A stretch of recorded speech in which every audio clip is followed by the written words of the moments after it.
तो अस्सलाम वालेकुम दोस्तों, कैसे हैं आप सब। मैं हूं उमर और आप देख रहे हैं यूवी रिएक्शन। तो दोस्तों आज आपका भाई फिर से हाजिर हो गया है एक नई और रिएक्शन वाली वीडियो के साथ। पूरा फ्रेश ताज़ा वीडियो आ गई है।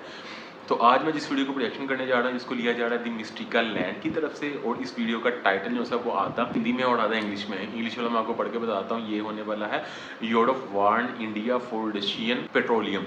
तो चलें जी इस वीडियो की तरफ चलते हैं और उसके बाद करेंगे एज यूजुअल बातें। पर इस रिएक्शन के ऊपर जाने से पहले अगर आपने अभी तक आपके इस वाले भाई के चैनल को सब्सक्राइब नहीं किया हुआ तो सबसे पहले मेरे इस चैनल को सब्सक्राइब कर लें और देन हम स्टार्ट करेंगे आज के इस रिएक्शन को। सब्सक्राइब करना बहुत ज़रूरी है, बहुत ज़्यादा ज़रूरी है, तो काइंडली सब्सक्राइब कर लीजिएगा। तो चलें जी, let's come to the video और लेट्स दोस्तों पिछले दिनों यूरोपियन यूनियन ने भारत को धमकी देते हुए कहा था कि भारत रूसी तेल खरीदकर उसे यूरोपीय देशों में ना बेचे। दरअसल पिछले दिनों यूरोपीय यूनियन के फॉरेन पॉलिसी के चीफ जोसेफ बोरेल ने ये कहा था कि भारत रूसी तेल खरीदकर उसके रिफाइन उत्पादों जैसे जेट फ्यूल, पेट्रोल और डीजल को यूरोपीय देशों को बेच रहा है, जो सीधे तौर पर रूस पर लगे प्रतिबंधों का उल्लंघन है। इसके लिए उन्होंने भारत पर कार्रवाई की बात भी कही थी। आपको बता दें दोस्तों कि पिछले कुछ महीनों में भारत ने यूरोप को भारी अमाउंट में रिफाइंड ऑयल एक्सपोर्ट किया है। ऐसा इसलिए पॉसिबल हो पाया क्योंकि भारत सस्ते दाम पर रूस से बहुत ज्यादा ऑयल खरीद रहा है और फिर उसे अपनी रिफाइनरी कंपनियों में रिफाइन करके यूरोप के देशों में बेच देता है। तो अब सवाल ये उठने लगा है कि क्या यूरोप भारत पर लेगा कोई बड़ा एक्शन? क्या यूरोपियन मार्केट में भारत नहीं बेच पाएगा अपने इन पेट्रोलियम प्रोडक्ट्स को? और अब ऐसे हालात में भारत के पास क्या ऑप्शन बचा हुआ है?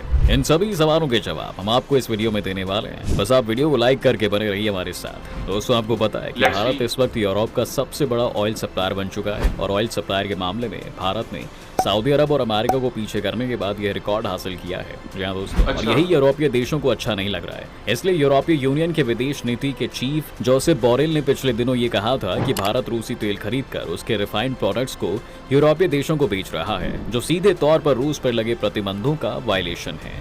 इसके खिलाफ सदस्य देशों को भारत पर कार्रवाई भी करनी होगी। इसके आगे उन्होंने ये भी कहा था कि भारत रूस से तेल खरीदता तो है, यह नॉर्मल है और इसमें कोई प्रॉब्लम भी नहीं है, क्योंकि हमारे प्रतिबंधों की वजह से भारत रूसी तेल को बहुत सस्ता खरीद रहा है, लेकिन वह इसे और भी सस्ता खरीद सकता है। रूस को जितना कम पैसा मिलेगा उतना ही अच्छा है, लेकिन अगर वो उसी तेल को रिफाइन करके हमें बेचता है तो उस पर हमें एक्शन लेना ही होगा। वैसे यहाँ पर अगर हम देखें तो यह बात बिल्कुल सही है कि भारत रूसी तेल को ही इंपोर्ट करके पहले रिफाइन करता है और फिर उसके बाद दूसरे देशों में बेच देता है। भारत की रिलायंस इंडस्ट्रीज और रूसी कंपनी रोसनेफ्ट की ऑनरशिप वाली नायरा मेनली यूरोपीय संघ और अमेरिका को रिफाइंड प्रोडक्ट्स को एक्सपोर्ट करती है। अगर हम भारत और यूरोप के बीच रिफाइन ऑयल के ट्रेड को देखें तो पता चलता है दोस्तों कि जनवरी 2022 में भारत ने यूरोप को 11 lakh barrel petroleum products export किया, जो कि इस साल अप्रैल 2023 में बढ़कर 74 लाख बैरल हो गया है। यानी कि मात्र एक साल के टाइम पीरियड में करीब 7 गुना इंपोर्ट बढ़ा है। तो भारत से नफरत करने वालों को तो इससे जलन होगी ही और वो भारत पर एक्शन की बात तो कहेंगे ही। लेकिन दोस्तों यूरोपियन यूनियन यह भूल गया था कि अब भारत धमकी और एक्शन की बात सुनकर शांत बैठ नहीं सकता है। अब तो वह उसकी इस धमकी का जवाब जरूर देगा और भारत ने दिया भी। दरअसल यूरोपीय यूनियन के अधिकारी की धमकी का भारतीय विदेश मंत्री डॉक्टर एस जयशंकर ने अपने ही अंदाज में करारा जवाब दिया है। दरअसल जयशंकर ने बेल्जियम की राजधानी ब्रुसेल्स में आयोजित एक प्रेस कॉन्फ्रेंस में ईयू फॉरेन चीफ जोसेफ को करारा जवाब देते हुए ये कहा कि मैं आपसे यूरोपियन यूनियन के रेगुलेशन को देखने का आग्रह करना चाहूंगा। अगर रूसी तेल को किसी तीसरे देश में रिफाइन किया जा रहा है तो रिफाइन किए गए तेल को रूसी तेल नहीं माना जाता। मैं आपसे ईयू के 833/2014 रेगुलेशन पर गौर करने का आग्रह करना चाहूंगा। तो भारत के विदेश मंत्री ने यह क्लियर कर दिया है कि अगर रूसी तेल को कोई दूसरा देश खरीदकर अपने यहाँ रिफाइन कर दे तो उसके बाद वह तेल रूसी तेल नहीं रह जाएगा, जैसे कि भारत के केस में है। जी हाँ दोस्तों, ईयू के नियम के मुताबिक भारत जो तेल यूरोप को बेच रहा है वह रूसी तेल नहीं बल्कि भारतीय तेल है। इस कारण से यह अब कोई नहीं कह सकता कि भारत यूरोपियन यूनियन के प्रतिबंधों का वायलेशन कर रहा है। इसके साथ ही जयशंकर ने प्रेस कॉन्फ्रेंस में ये भी कहा कि उन्हें जोसेफ के सवाल का कोई आधार नजर नहीं आ रहा है। इस रिप्लाई के बाद एक बार फिर से भारतीय विदेश मंत्री और भारत के किसी मुद्दे पर अपनी बात को रखने का तरीका दुनिया में चर्चा का विषय बन गया है। जिसके बाद डॉक्टर एस जयशंकर के इस रिप्लाई के बाद ईयू को अपनी गलती का एहसास हो गया और वो फिर से उसे सुधारने में लग गया है। आपको बता दें दोस्तों कि ब्रसेल्स में ट्रेड टेक्नोलॉजी डिस्कशन के दौरान जोसेफ ने जयशंकर से मुलाकात भी की थी, लेकिन वे उसके बाद होने वाली प्रेस कॉन्फ्रेंस में मौजूद नहीं थे।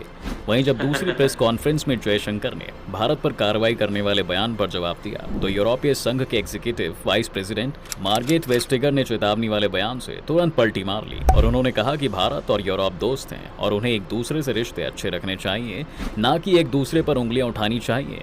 इसके अलावा यूरोपियन संघ ने यह भी माना कि अगर भारत रिफाइंड प्रोडक्ट्स को यूरोप के देशों में रीसेल करता है तो इसमें भारत की नहीं बल्कि यूरोप की गलती है, क्योंकि यूरोपीय देश खरीद रहे हैं इसलिए भारत बेच भी रहा है।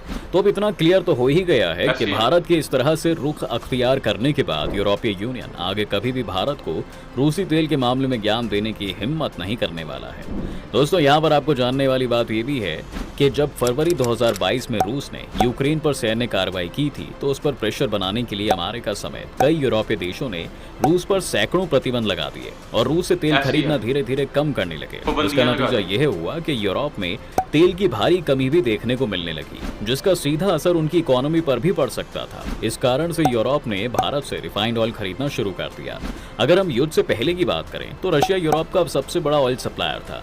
यूरोप उस समय तक अपने टोटल ऑयल इंपोर्ट का करीब 31% रशिया से इंपोर्ट करता था, जबकि यूएस यूरोप का केवल 13% ऑयल एक्सपोर्ट ही करता था। और इसके साथ ही रशिया के बाद यूएस यूरोप का second largest crude oil supplier होता था। लेकिन रूस यूक्रेन जंग शुरू होने के बाद यूरोपीय देश अमेरिका से बहुत ज्यादा ऑयल खरीदने लगे, जिसके कारण यूएस यूरोप के लिए सबसे बड़ा ऑयल सप्लायर बन गया। लेकिन दोस्तों, अमेरिका दुनिया का सबसे बड़ा ऑयल कंज्यूमर भी है, उसे ऑयल की सबसे ज्यादा जरूरत होती है, जिस कारण से यूरोपीय देशों को लगा कि वो ज्यादा समय के लिए इतने अमाउंट में अमेरिका से तेल नहीं खरीद सकते हैं और फिर उसके बाद यूरोप के देश दूसरे ऑप्शन की तलाश में लग गए। इस बीच दोस्तों, रूस भारत को सस्ते दामों पर कच्चा तेल देने लगता है, जिसका फायदा उठाकर भारत के साथ चीन ने भी रिकॉर्ड लेवल पर ऑयल रूस से खरीदना शुरू कर दिया। अगर रूस के ऑयल ट्रेड सप्लाई के पैटर्न को देखो तो जंग शुरू होने से पहले दिसंबर 2021 में रूस यूरोप को 2.99 million barrels per day oil export करता था। लेकिन जनवरी 2023 में यह घटकर 0.98 मिलियन बैरल्स पर डे ही रह गया। यहाँ पर यूरोप के पास चीन और भारत दोनों ऑप्शन अवेलेबल थे जिनसे यूरोप रिफाइंड ऑयल को खरीद सकता था। लेकिन क्योंकि चीन से यूरोप का ट्रेड अमेरिका को अच्छा नहीं लगता, इसलिए यूरोप भारत से तेल खरीदने लगा। केप्टर के डेटा के मुताबिक यूरोप ने अप्रैल 2023 में भारत से हर दिन औसतन 0.36 मिलियन बैरल से ज्यादा रिफाइंड फ्यूल की खरीद की है। रूस से रिकवर्ड लेवल पर ऑयल इंपोर्ट करने के कारण भारत के पास कच्चे तेल का इस वक्त विशाल भंडार हो चुका है। दोस्तों, भारत और यूरोप के बीच ट्रेड का यह डेटा जहां पर यूरोप के लिए एक तरह से सेटबैक है, तो वहीं भारत के लिए एक बड़ी उपलब्धि से कम नहीं है। यूरोप के लिए भारत के रिफाइंड ऑयल खरीदना इसलिए सेटबैक है क्योंकि कहीं ना कहीं रूस का भी कच्चा तेल रिफाइन होकर डीजल के रूप में भारत से उनके पास पहुंच रहा है। साफ शब्दों में कहें तो यूरोप ने भले ही रूस से सीधे तौर पर डीजल की खरीदारी रोक दी हो या बहुत कम कर दी हो, लेकिन अभी भी उसके डीजल की डिमांड रूस से पूरी हो रही है। और इतना ही नहीं दोस्तों, अमेरिका और यूरोप का रूस को लेकर जो मोटिव था इसकी मनी इनफ्लो को पूरी तरह से कट करने का, वह भी नहीं हो पा रहा है, क्योंकि भारत से रिफाइंड ऑयल खरीद कर यूरोपीय देश रूस के ही खजाने में इनडायरेक्टली मोटा पैसा पहुंचा रहे हैं। अब भारत के नजरिए से भी इस ट्रेड बदलाव को समझ लेते हैं कि इससे भारत को कितना बड़ा फायदा हो रहा है। अब इसे हम ऐसे समझते हैं दोस्तों कि 2020 से 21 में भारत ने यूरोप को 41 बिलियन डॉलर का सामान एक्सपोर्ट किया था, जबकि 40 बिलियन डॉलर का सामान यूरोप से इंपोर्ट किया था। जबकि अप्रैल 2022 से फरवरी 2023 के बीच भारत ने यूरोप को 67 बिलियन डॉलर का सामान बेचा था, जबकि मात्र 54 बिलियन डॉलर का सामान खरीदा था। कहने का मतलब यह है कि 2020 से 2021 में भारत यूरोप से खरीदता ज्यादा था लेकिन उसको बेचता कम था। लेकिन 2022 से 23 में रिफाइंड ऑयल एक्सपोर्ट के कारण यह डेटा पूरी तरह से बदल गया और भारत ट्रेड डेफिसिट से ट्रेड सरप्लस वाला देश बन गया। तो दोस्तों, इस तरह से भारत ने ट्रेड के साथ साथ अपनी डिप्लोमेसी को भी बहुत अच्छे तरीके से हैंडल किया है, जो पूरी दुनिया के लिए किसी शौक से कम तो नहीं है। इसी कंक्लूजन के साथ इस वीडियो को अब फिलहाल समाप्त करता हूँ। अच्छा जी भाई, तो that's for it for today reaction. ये आपके भाई रिएक्शन था। आपको ये रिएक्शन कैसा लगा मुझे कमेंट बॉक्स में बता सकते हैं। एक पावरफुल फॉरेन मिनिस्टर होना जो है वो बहुत ज़रूरी है किसी कंट्री के पास, और इस चीज़ की कभी कभी हमें कमी फील होती है, पेश आती है, मतलब कि फील होती है कि पाकिस्तान के पास एक पावरफुल फॉरेन मिनिस्टर नहीं है, एक पॉलिसी नहीं है, मतलब एक पावरफुल पॉलिसी नहीं है। इस चीज़ की कमी है पाकिस्तान में। अगर पाकिस्तान अपनी फॉरेन पॉलिसी को पावरफुल बनाता है तो पाकिस्तान को जो शायद जगह जगह मांगने की ज़रूरत नहीं पड़ेगी। तो इस तरह की चीज़ें होती हैं। और कभी कभी मैं जो हैं कि एस जे शंकर जो से हैं उनका मैं बिग फ़ैन हूँ यार। मैंने उनकी बहुत सी चीज़ों को देखा हुआ है और अक्सर क्योंकि ज़ाहिर बात है मैं रिएक्शंस वगैरह बनाता हूँ, तो मैं जैसे एस जे शंकर हैं उनकी हाज़िर जवाबी और उनका चीज़ों को टैकल करना, क्योंकि जैसे आगे से मतलब कि आया कि उन्होंने कहा जी हम इंडिया पे पाबंदी लगा देंगे, तो उन्होंने जैसे ही कहा कि आप अपना जो सा कानून है उसकी ये शिक को जाके पढ़ें, तो उन्होंने उसी टाइम पे मौके पे जो सा है मुँह ज़िप कर दिया, मतलब मुँह बंद करवा दिया कि भाई जाके अपनी पॉलिसीज़ को जो सा है ना वो रिवाइव करो। मैं दोबारा से जाके देखो कि आप लोगों ने अपनी शिक्स में ही लिखा हुआ है कि आप लोग जो सा है वो रिफाइंड ऑयल ले सकते हो। और वैसे भी उन्होंने बताया कि जब एक रशिया से कच्चा तेल इंडिया के पास आया और इंडिया ने उसको रिफाइन कर लिया, तो उसका तो वो रशियन तेल नहीं रहा, वो इंडियन तेल हो गया। तो काफ़ी अच्छी डिप्लोमेसी है और काफ़ी अच्छे डिप्लोमैट हैं एस जे शंकर, तो सलूट है उनको। और that's it for today reaction. दोबारा मुलाकात होगी ऐसी किसी मजे की वीडियो के साथ, तब तक के लिए अपना बहुत ज़्यादा ख्याल रखें, stay safe, keep smiling and खुदा हाफिज़।